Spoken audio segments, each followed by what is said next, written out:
Who wants some Republican red wine? The company's owner joins me to talk about how he survived and thrived after liberal stores wouldn't stock his product. The Leventhal Report starts now.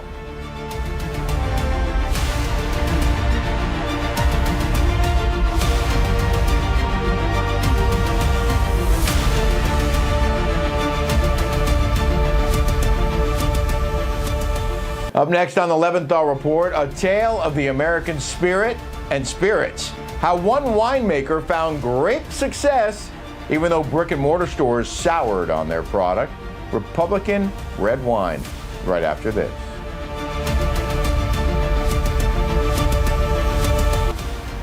Welcome back to the Leventhal Report. And imagine for a minute you own your own beverage business, but you can't sell it in brick and mortar stores because you've been blackballed over politics. That's exactly what happened to California-based Republican Red Winery. But the winemaker's CEO didn't keep his motivation bottled up, so to speak. Instead, he uncorked a new plan. And we're going to tell you about that plan. Joining me now, the CEO of Republican Red Winery, Paul Johnson. Paul, it's great to see you. I have some of your wine in hand because it showed up at my front door, and I haven't pulled the corks yet. But I definitely appreciate you sending me some of your product. Tell us about what happened when you made the wine, tried to sell the wine, and got pushback. What happened? Yeah, I mean, I knew that we might have some issues going into retail and to distribution, but I didn't know it was just going to be a hard no. And so, I built this business. I'm a generational vintner. I kind of learned from my dad.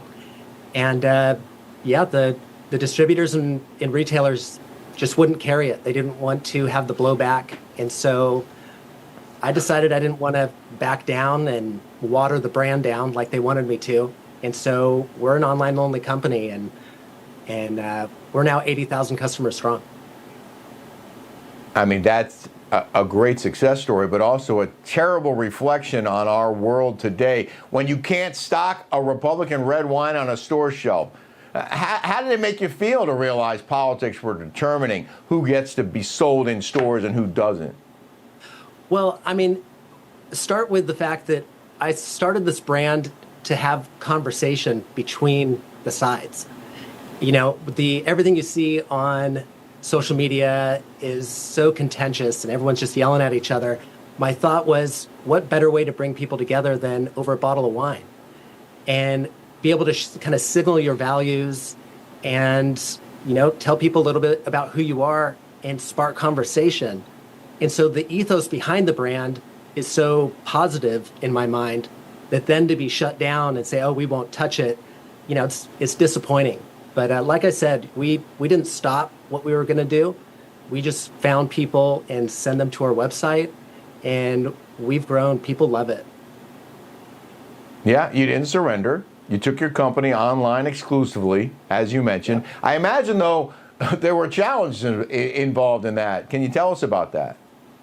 Oh, man, we were shut down so we started in 2020 leading into that election and got off to an unbelievable start.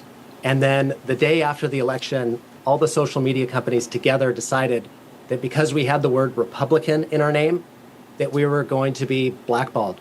We were not able to advertise. Yeah. And so my entire business model just fell apart overnight. And so I had to go back to the drawing board, and it took me 2 years to recover and then come back with a plan that didn't just rely on a few, but really reached our target market through a few different means.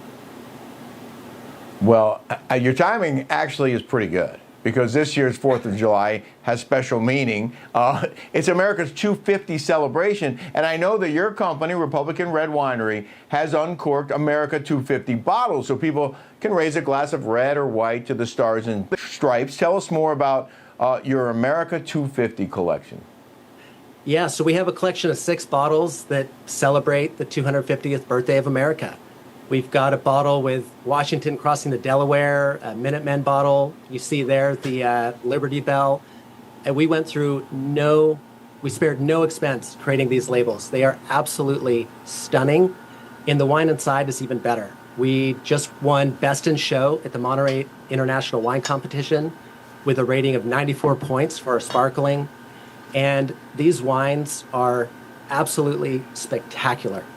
And just can't wait to get them into people's hands. We just launched them this week, and so we just started shipping them out, and they are excellent. I couldn't be more proud of them. I wonder if your story might inspire other companies who find themselves under fire from the woke mob.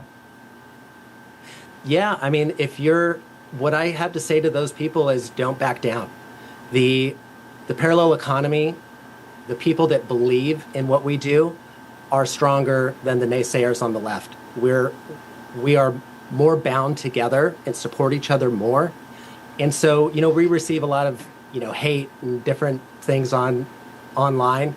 But honestly, when I go out into the community and I'm proud about who I am, and I mean, I'm in a Central California community. I'm surrounded by liberals. People respect the fact that I stand up for who I am. Well, I know that you have some bottles that celebrate the President of the United States. This one is 4547. The President famously does not drink alcohol, so he's not going to try this, I don't think. But you're encouraging others to do it. And you told me that this is not a gimmick. This is legit, good, great red wine. Tell me about what makes it so good. Well, I'm a second generation farmer. My dad trailblazed the Monterey wine country back in the early 70s. I grew up on vineyards and farmed our family's vineyards for 15 years before I started this winery. And so I know the industry backwards and forwards, and these wines are excellent. And in fact, the wine industry... Yeah, go ahead. Sorry to interrupt, Paul, but speaking of industry, I'm just curious before I let you go, how California's policies, because we hear it's not business friendly here in the state, how California's business policies and Gavin Newsom's policies may have adversely affected you. Our costs have gone through the roof. So the price of grapes will remain the same, but the cost to produce them has just doubled, tripled over the past decade. And so it's a very difficult business to be in. And that's why I had to get creative with how I marketed and how I found our customers to survive. But I have other friends that I've grown up with, other families that have been in this business that are not making it. And it's because of these horrible policies in the state. And that's why we're fighting back. I really hope Steve Hilton gets in the office and can start to right the ship here in this beautiful state. Yeah, it is beautiful and difficult, I understand, to do business. Good luck with that. I know it's a challenging time for spirits in general, but before I let you go, how can people find Republican Red Wine? You go to republicanred.com. All of our wines are there. Place your order and we'll ship it right to your doorstep. It's simple. You celebrate America's birthday with Republican Red. Right. Paul Johnson, we appreciate your time. Thanks for joining the show.